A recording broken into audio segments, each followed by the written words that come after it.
All right, hey, it's Mr. Barr, and today we're doing the normal distribution curve. A couple of things you need to recognize. One, I am not a statistician. I've taken I think 2 stats courses in my life. I'm a math teacher. What I'm good at, I think I'm good at least, is actually conveying math knowledge to others. So, with that said, we're gonna do this. This is like magic to me. Stats, the standard deviation, and the normal curve, I don't fully understand how or why they work, but I can make them work. And maybe that's like a computer. I don't really understand why a computer works or how it works, but I can make it work. So let's go do the normal distribution curve. Here we go. Normal distributions. It's like magic. Goal, I can use statistics to help understand the world around me. Why? More complex statistical methods are used in engineering, finance, and medicine. I want to understand how stats can be used in real life. And what we're going to see today is the normal curve, which is like magic, but this thing is used in real life. If you flip a coin, what is the probability that it will land on heads? 1 in 2 or 50%. If you roll a die, what's the probability that it will land on 4? Well, 1 in 6 or 16.6%. What is the probability that a randomly selected person is 5 foot 6 inches tall? It's a great question, but using what's called the normal curve, the standard deviation and the mean, we can answer questions like this. This doesn't work for every question, but it does work for some questions. Some things in life, not all things, but some things in life are normally distributed. Here's an example with height. So on one side of the curve, you have people that are very short. On the other side, you have people that are very tall. But most people are right here kind of in the middle. And as you get out to the edges, you get smaller and smaller numbers of people at these extremes. This is called a normal curve. It's also called a bell curve. So we're going to get that into our notes with your name and the title, normal distributions.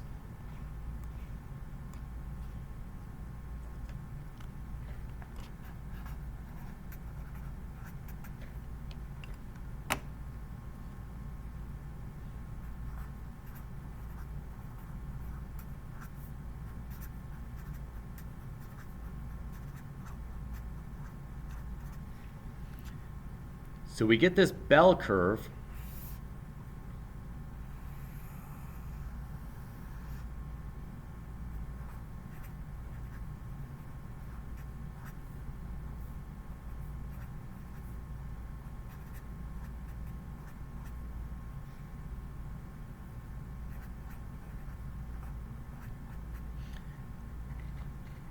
The idea of the bell curve is used in our society.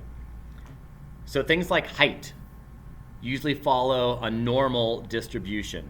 Grades in a class sometimes follow a normal distribution. A few people getting really good grades, a few people getting really crummy grades, and then most of the people just right in the middle.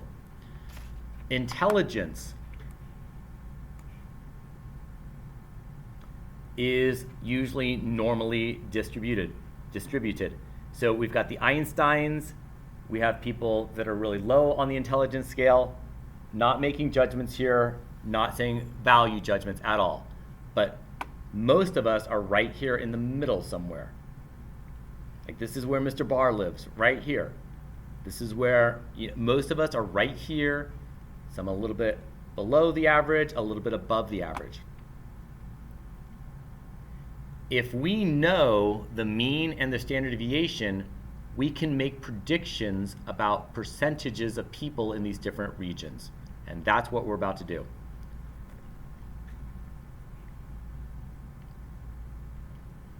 So we get this curve, and if we break the curve up into different regions, we can know what percent of the population is in any one of these regions.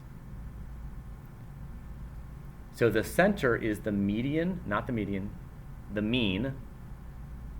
And then as we go each deviation out, so 1 standard deviation out, 2 standard deviations out, we can figure out what percentage of the population lives in those regions. So here's our first problem.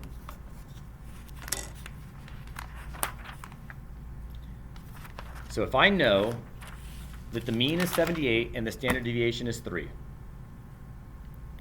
Mean is 78, standard deviation is 3.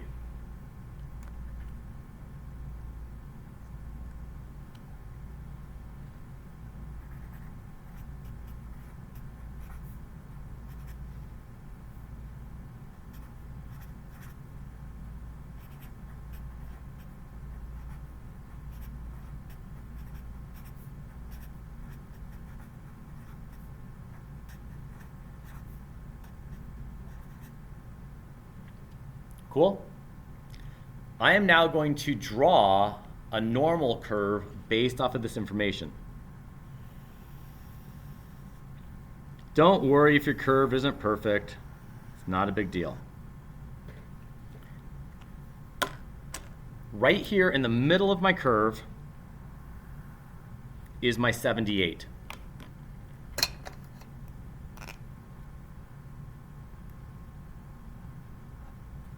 If I go up 1 standard deviation, now I'm at 78 plus 3, which is 81.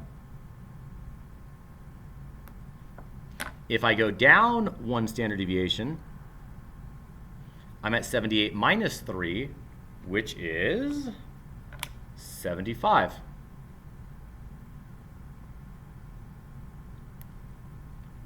So imagine that these were test scores, and the average test score is 78, and the standard deviation is 3. This means that 34 plus 34, that means 68% of the population, 68% of my students got between a 75 and an 81. Well, let's take it out another standard deviation. Takes me to 84. And 72.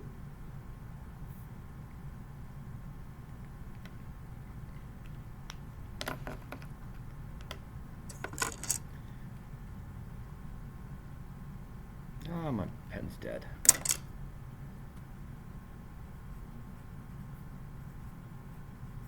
So now I've got 64% of the people getting between these two numbers, but out here I'm picking up another 13.5% on the high end and another 13.5 on the low end. Does that make sense with, yep, 13.5s. So now, what percent of the population is between 72 and 84? Well, actually, at this point, I'm picking up 95% of the population. 95% of my students are getting between a 72 and an 84. How did I get that? I added up all the numbers. 13.5 plus 34 plus 34 plus 13.5.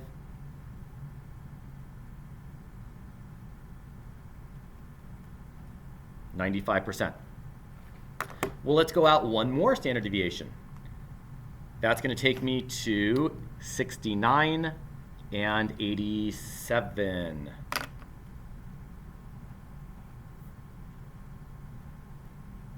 Right? I'm just going up by 3, plus 3, plus 3, plus 3. Right here, I'm picking up 2.4%.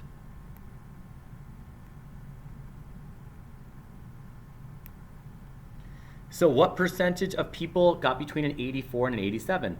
2.4% of my students are right in this region. Well, what percent of my people are up in here?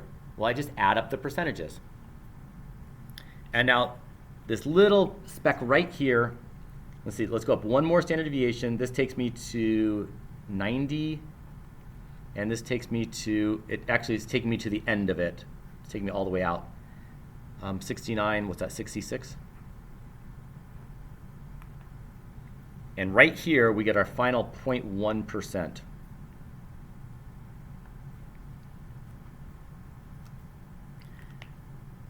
So now I can make all sorts of predictions. Oh, what percentage of my students got between a 75 and an 81? Well, that's 68%. What percent of my students got between a 78 and up? between a 78 and whatever the score is. Well, this is 50% over here, right? What percent of the students got below a 78? 50%. What percent of students got above an 84? Well, that'd be 2.4 plus a 0.1, which would be 2.5. What percent of my students got between an 81 and an 84? 13.5%. So once I've built my curve, I can answer all sorts of questions based off of it. If you go online, you're going to see this awesome curve that I created for you. I recommend printing it out. It's got all the magical numbers that you need, and it also has them like a sum up here.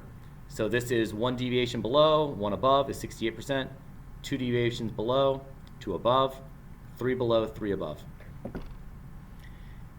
You will notice that because of some rounding I've done, these percentages don't necessarily add up the same way that you would add them up down here. So this 99.7, I think if you add all this up, it's actually 99.8. But you're going to be using these for IXLs. All right, standard deviation. Let's look at one more problem.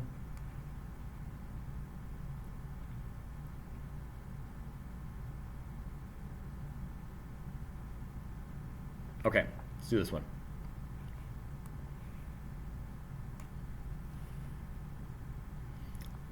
So I have a mean of 55 and a deviation of 16.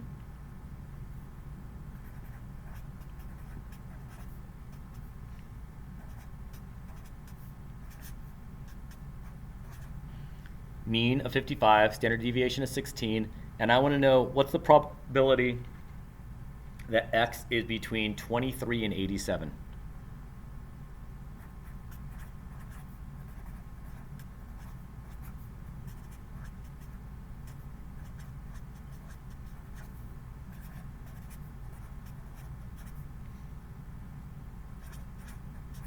And I'm going to make a curve because I make curves for everything.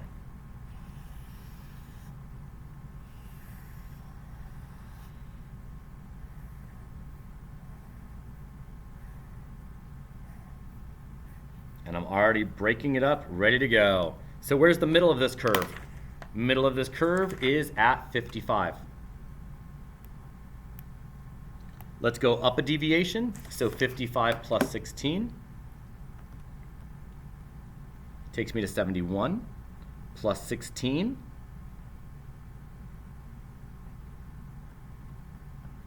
takes me to 87. Look, I just got to my upper.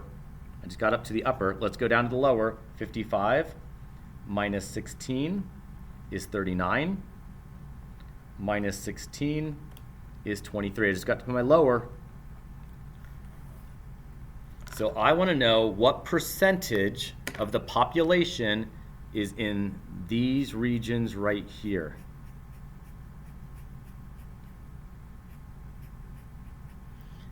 And I get out my table, not my table, my chart. Let's see, so I went 2 above and I went 2 below. 2 above, 2 below. 95% of the population is right in here. 2 above, 2 below, 95%. 2 above, 2 above, 2 below, 95% of the population is right in there.